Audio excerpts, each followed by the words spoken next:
बिस्मिल्लाहिर्रहमानिर्रहीम, अस्सलाम वालेकुम। कैसे हैं आप लोग? जो लोग नए आए हैं मेरे चैनल पर, और शुक्र अल्हम्दुलिल्लाह रोज़ाना एक बड़ी तादाद मेरे चैनल को ज्वाइन कर रही है, उनको मैं खुश आमदीद कहता हूँ और उनको ये यकीन दिलाता हूँ कि मैं अपने ज़मीर के मुताबिक अपनी ईमानदारी से आप लोगों तक सारा ये जो डाटा है और सारी जो असेसमेंट है, जो सारे एनालिसिस हैं, वो आप तक ईमानदारी से पहुँचाता हूँ। और साथ साथ अपनी राय भी बहुत ईमानदारी से देता हूँ। उसकी एक ही वजह है, उसकी वजह यह है कि अगर मैं आपकी जगह हूँ तो मैं क्या करूँ, वो तमाम बात जो मैं करना चाहता हूँ, जो मैं करता हूँ, और जिस तरह मैं प्रॉफिट लेता हूँ, वही चीज़ें मैं आपको बता देता हूँ। इसके अलावा मेरे में कोई ऐसी खूबी नहीं है जिसकी वजह से मेरे चैनल को सब्सक्राइब किया जाए। जो पुराने लोग हैं वो ये जानते हैं कि मैं रोज़ाना 2 वीडियोस बनाता हूँ और उनके फ़ायदे के लिए बनाता हूँ। तो पुराने लोगों को भी मेरा सलाम और नए लोगों को भी मेरा सलाम, और उम्मीद करता हूँ कि हमारा ये जर्नी, हमारा ये सफ़र अच्छा कटा करेगा रोज़ाना, और हम यकीनन फ़ायदा का ज़रूर हासिल करेंगे। फ़ायदे से भी बढ़कर हम नुकसान से बचेंगे, और नुकसान से अगर बच गए तो यकीनन हमारा फ़ायदा ही फ़ायदा है। कुछ लोग बड़ा एतराज़ करते हैं कि आप लंबी वीडियो बनाते हैं, तो लेकिन जो फिगर्स होते हैं वो तो मैं बोलता ही बोलता हूँ। इसके अलावा तो मैंने कोई स्क्रिप्ट नहीं लिखा होता। मैं जो कुछ भी बोल रहा होता हूँ वो अपने दिल की बात आप लोगों तक पहुँचा रहा होता हूँ। किसी को अगर एतराज़ है तो वो यकीनन स्किप कर ले, वो ना देखे। लेकिन जितनी भी मैंने कोई टाइम लाइन मुकर्रर नहीं की होती कि मैं इतने मिनट और इतने सेकंड की बनाऊंगा। जितना भी बोल सकता हूँ मैं बोल लेता हूँ, और वो भी उतना जितना कि मुझे लगता है कि आपके लिए फ़ायदेमंद है, आपका वक्त ज़ाया नहीं हो रहा। और जिसका वक्त ज़ाया हो रहा है, जो महसूस करता है, वो यकीनन इसे स्किप कर सकता है, इसे छोड़ सकता है, मुझे खुदाफिज कर सकता है। अपना जो है वो बेहतर फ़ैसला वो खुद कर सकता है। तो अब हम बताते हैं कि हमारी वीडियो में होता क्या है। तो हमारी वीडियो के 3 हिस्से होते हैं। एक तो सबसे पहला हम करते हैं ट्रेडिंग पे बात, दूसरा हम करते हैं फिज़िकल गोल्ड पे बात, और तीसरा हम करते हैं इम्पोर्टेंट करेंसीज पे बात। तो जो अपना ट्रेडिंग के बारे में जो बात करते हैं वो 3 चीज़ों के बारे में बात करते हैं, नेस्डेक, ऑयल और गोल्ड। इसके अलावा भी बेनतहा बेशुमार चीज़ें हैं, आप उनमें भी ज़रूर जो है वो झांका करें, और इंट्राडे ट्रेडिंग में आप उनमें भी फ़ायदा उठा सकते हैं। लेकिन मेरे पास इतना टाइम नहीं होता, और मैं इन तीनों चीज़ों को ही पसंद करता हूँ ट्रेडिंग के लिए, लिहाजा इन्हीं पर मैं बात किया करता हूँ। तो गोल्ड जो है वो सबसे ज़्यादा मुझे पसंद है। बहरहाल हम शुरू करते हैं नैस्डैक से। तो वो 15,501 चल रहा है, और ये मैंने आपको बताया था कि हम जो है वो इसमें कल मैंने आपको बताया था कि हम जो है वो इसको बाइंग में देखेंगे, और बाइंग ली, और बाइंग में हमने फ़ायदा उठाया। उस वक्त 14,462 था, और अल्लाह का शुक्र है कि हमने कल जो 15,555 तक भी गया, तो हमने बहुत फ़ायदा उठाया। अभी आज जो इसकी जो सब रेजिस्टेंस है, वो मेरा ख्याल है कि 15,650 तक ये जा सकता है, और इसको बड़े एहतियात से आप लीजिएगा, क्योंकि बहुत हैवी मूवमेंट जो है वो नहीं होगी, इतनी ज़्यादा नहीं होगी, और ये इतनी हाइट पे पहुंच चुका है कि इसका नीचे आने का भी इम्कान है। लिहाजा हम रेजिस्टेंस के करीब करीब का इंतज़ार करेंगे, और वहाँ से हम इसको सेलिंग की तरफ देखना पसंद करेंगे, सेलिंग में बैठना पसंद करेंगे।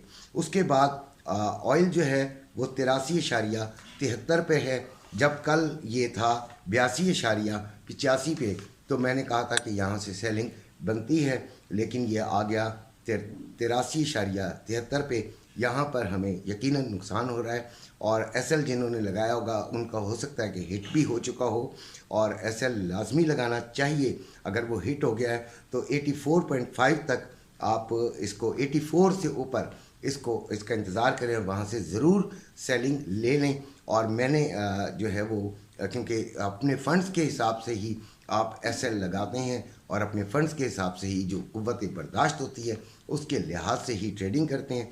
तो लिहाजा जो जो जिनका पास ये हिम्मत थी उन्होंने अगर इंतज़ार किया हुआ है तो वो इंशाल्लाह इसको, इस ट्रेड को अपने प्रॉफिट में भी कन्वर्ट करेंगे।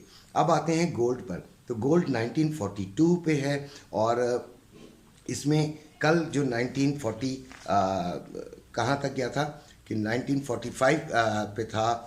कल जो सुबह मैंने आपको बताया था और ये इसका जो है वो 1930 के करीब करीब आए तो आप इसे बाय करें और 1960s तक इसकी जो है वो रेजिस्टेंस है। लिहाजा एक बड़ा गैप हमें मिल जाएगा जिसमें हम अच्छा ट्रेड कर सकेंगे, अच्छे पिप्स हासिल कर सकेंगे और बड़ा ही मतलब बेहतर हमारे लिए फैसला होगा कि हम इसको नीचे जाने दें और फिर वहाँ से हम इसको बाय में बैठें। तो ये हो गई आज ट्रेडिंग की बात और बड़ी तफसीली बात हुई है। तो अब हम आते हैं फ़िज़िकल गोल्ड की तरफ। तो फ़िज़िकल गोल्ड में बहुत ज़्यादा लोग कह रहे हैं कि हमें बेचना चाहिए, ख़रीदना चाहिए। देखें, ख़रीदने का तो अभी टाइम मेरा ख्याल है कि नहीं है। आप ज़रा थोड़ा सा इंतज़ार कर लें, हो सकता है कि नीचे आ जाए। ये कोई अल्टीमेट बात नहीं है। पाकिस्तान की मईशत बड़ी अजीब सी है। एक चीज़ जो है वो बड़ा ही बेड़ा गर्क कर देती है। हर चीज़ हर प्लान को उलट पुलट कर देती है। देखें, पेट्रोल आज बढ़ गया है, गोल्ड भी बढ़ रहा है और डॉलर भी बढ़ रहा है। ये पाकिस्तान के लिए बड़ी मुसीबत की बात है, लेकिन इन लोगों के कानों पे जूं नहीं रेंग रही है और देखें क्या होता है। लेकिन गोल्ड के बढ़ने का चांसेस अभी भी हैं, लेकिन ख़रीदारों को जो ख़रीदारी करना चाह रहे हैं वो थोड़ा सा वेट कर लें तो वो बेहतर है। और जिन्होंने बेचना है वो अगर फ़ायदा लेना चाहते हैं, यहाँ पे उनको एक हैंडसम अमाउंट मिल रहा है तो वो ज़रूर बेच दें। लेकिन अगर उन्होंने किसी ने करीब करीब ख़रीदा है तो फिर भाई वो होल्ड करें, वो थोड़े से फ़ायदे के लिए मत बेचें। बहुत बड़ी रकम आपने इन्वेस्ट की होगी तो थोड़े से फ़ायदे के लिए ना बेचें और इसको वेट कर लें। ये मज़ीद बढ़ने का इम्कान है, लेकिन आहिस्ता आहिस्ता अब होगा। अब इतनी बड़ी जंपें नहीं लगेंगी। अब जो रेट है वो है 2,38,000 बाइंग का पीस का और 2,39,000 सेलिंग का जो है वो पीस का रेट है आज जो सुबह है। और फिर जो रवे का रेट है वो 2,35,000 बाइंग का और 2,36,000 सेलिंग का रेट है। अब हम आते हैं फंडामेंटल न्यूज़ की तरफ। तो फंडामेंटल न्यूज़ कुछ इस तरह है कि आज जर्मन, ब्रिटेन और यूएसए का फाइनल मैन्युफैक्चरिंग पीएमआई नंबर्स हैं। बहुत इंपॉर्टेंट ये डेटाज हैं। फिर दूसरे नंबर पे कनाडा का जीडीपी नंबर्स है। तीसरे नंबर पे यूएसए का एवरेज आर्ली अर्निंग है और फिर चौथे नंबर पे यूएसए का नॉन फॉर्म एम्प्लॉयमेंट चेंज है। फिर यूएसए का अनएम्प्लॉयमेंट रेट है। फिर यूएसए का ही आईएसएम मैन्युफैक्चरिंग नंबर्स है। फिर सातवें नंबर पे आ रहा है यूएसए पीएमआई नंबर्स और फिर आठवें नंबर पे यूएसए आईएसएम मैन्युफैक्चरिंग जो है वो प्राइस।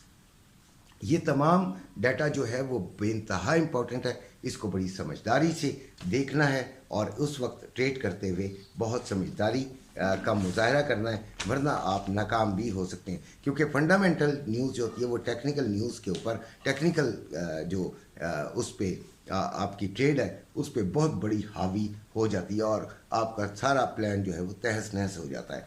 तो अब हम आते हैं रेट्स पर। तो डॉलर 325 रुपये में बाइंग, 328 रुपये में सेलिंग। पाउंड 407 रुपये में बाइंग, 411 रुपये में सेलिंग। यूरो 348 रुपये में बाइंग, 351 रुपये में सेलिंग। ऑस्ट्रेलियन डॉलर 206 रुपये में बाइंग, 210 रुपये में सेलिंग। कैनेडियन डॉलर 235 रुपये में बाइंग, 240 रुपये में सेलिंग। दिरहम 86 रुपये में 99 रुपये 2 पैसे में बाइंग और 90 रुपये में सेलिंग। My God. रियाल 86 रुपये में बाइंग, 86 रुपये 80 पैसे में सेलिंग। कतरी रियाल 83 रुपये 27 पैसे में बाइंग, 83 रुपये 97 पैसे में सेलिंग।